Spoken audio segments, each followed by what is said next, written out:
Hey everyone, welcome back to Harl's Garage. Just want to do a quick update video for you guys on both the E21 BMW rally car build series and as well as my Ford Ranger here. You can see that my Ranger is now back in my home garage here. That's because I moved the E21 to my parents' house. They've got a shop, so I'm going to be working on the E21 there from now on. And the reason I moved it is because I'm getting ready to move, starting to get all my stuff packed up here so that I can list the house and sell it.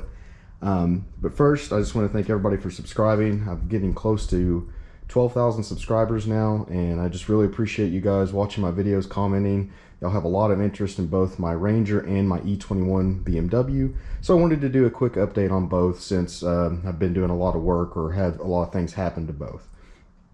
So to begin, I'll start with the E21. As you can see, it's gone out of the garage. It's at my parents'. Now, what we did from the last video, we cut out the floors, or cut out some of the floors, because those floor pans on the inside of the car were completely rusted out. You can see here I've got 2 sheets of 18 gauge sheet metal. If I walk over here, like my parts shelf, I've got actual trunk floor pans, and there's a driver's side passenger replacement floor pan as well. What we ended up doing so far is cutting out basically the passenger side floor. It took quite a while to not only cut it out, but had to straighten the frame and everything. Andrew's begun welding on it. I'm kind of starting to realize how much work absolutely needed to be done on those floors and how much time it takes to actually stitch weld all those together. It's not a very hard process, and I'm learning a lot just from watching Andrew, but it is going to take some time. So that's where we're at with the floor pan repair on that so far.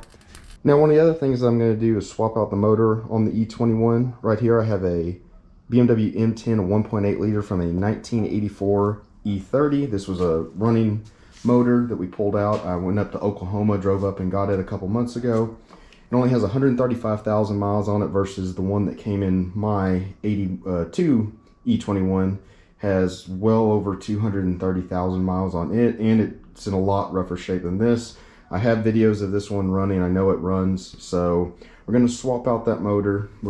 It also has a 5-speed manual transmission. Now, when I do this swap, I'm going to lose my speedometer, so I'm going to have to do something like a GPS speedometer, because this is I think this is the Getrag 2, I think it's a 245.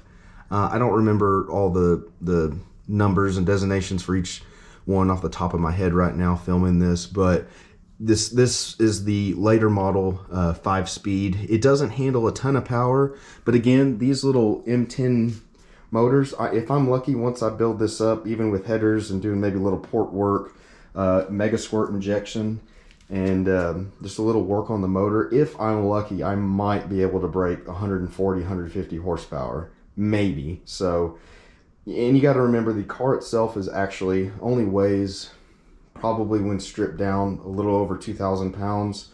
So 140 horsepower with a stripped down car on dirt is going to be plenty, and it's going to be just a lot of fun. And that's ultimately what I'm looking to do, and I'm looking to learn too as well. But so this motor here will be swapped into the car along with the 5-speed. Now over here is something that may be swapped. This is the rear subframe from a 91 E30, the last year of the E30, 318i. Here, now the advantages of this is that it has disc brakes. It comes with disc brakes. You know, there's more options for the CV joints should they need to be rebuilt. They're easier to find. And this has the same case differential size. I actually have a limited slip carrier too in one of my boxes.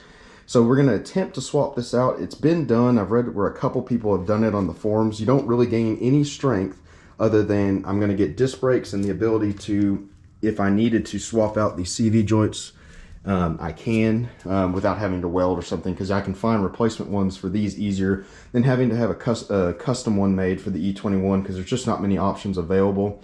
And like I said, I also have a limited slip carrier for this specific case here, so I'll have a limited slip differential in it as well.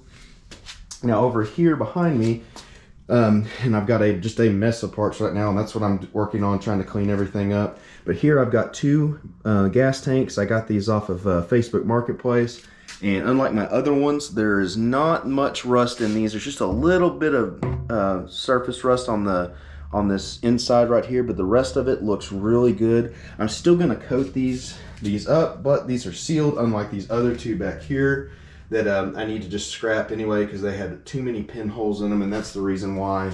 I hadn't had the motor running yet. Once I found out that those old tanks had pinholes, I had to go in and I had to either try to get them. Andrew tried to solder them, but there's just too many pinholes, and luckily I was able to find these. They've been in dry storage for years in Utah, so I was able to get these, and so I should be able to just clean them up and throw them up in the car and get the car running. Now I also have. These are the rubber strips for the Euro bumpers.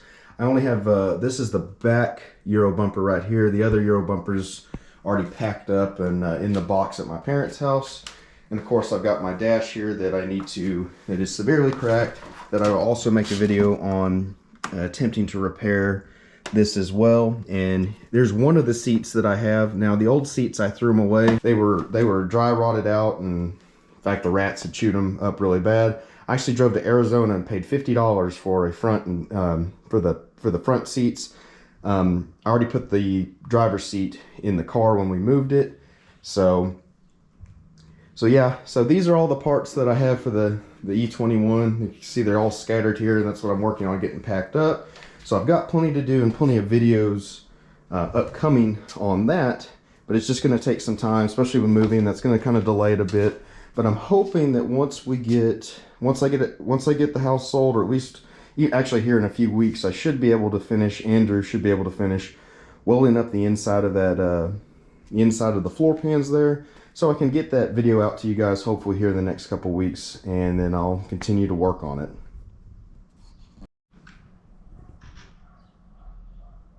And all right, as far as my Ranger here.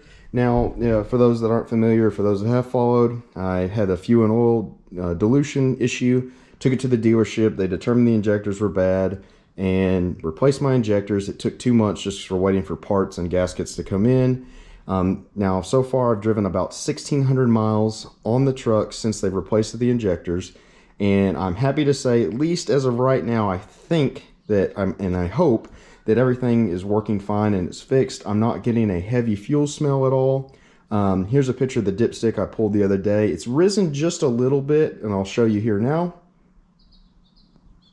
You can see the fuel level, or rather the oil level, it's risen just a little bit in that 1,600 miles, but I've checked it in about 300-mile intervals, and it really hasn't gone up since then, especially now that I've got it parked here flat in a garage on level ground. I can check it a little bit easier than obviously having to park it in the street, which does have a slight slope to it.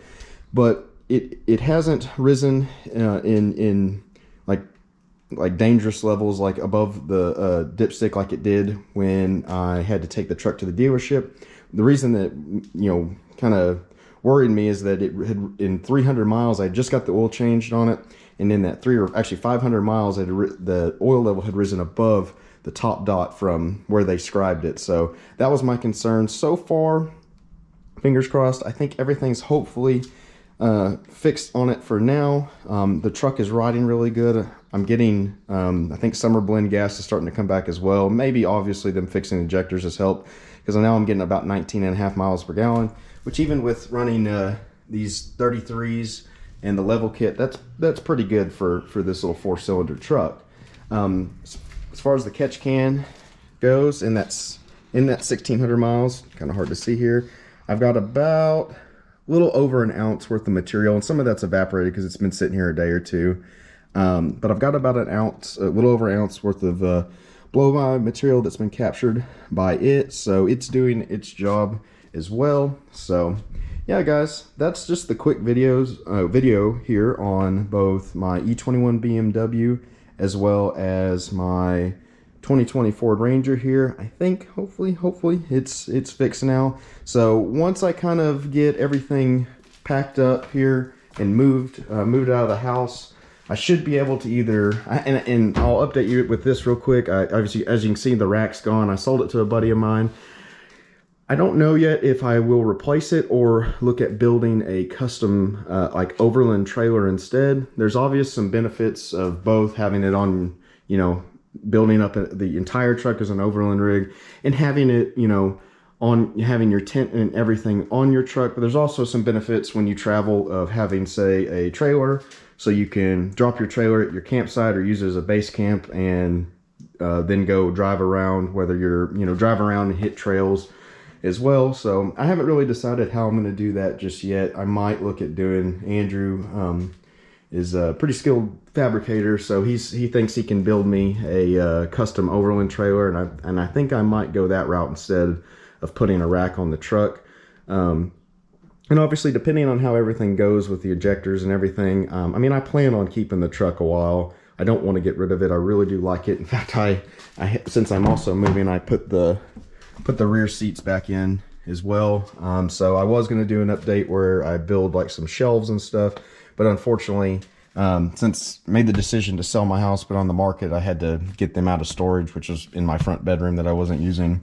So get them out. So they've been reinstalled here. But yeah, guys, so basically with the move, I haven't quite decided what I'm going to do just yet. But there will be some things coming with this truck, guys. So please stay tuned. I appreciate y'all guys watching, and really I'll just catch y'all in the next video. Thanks.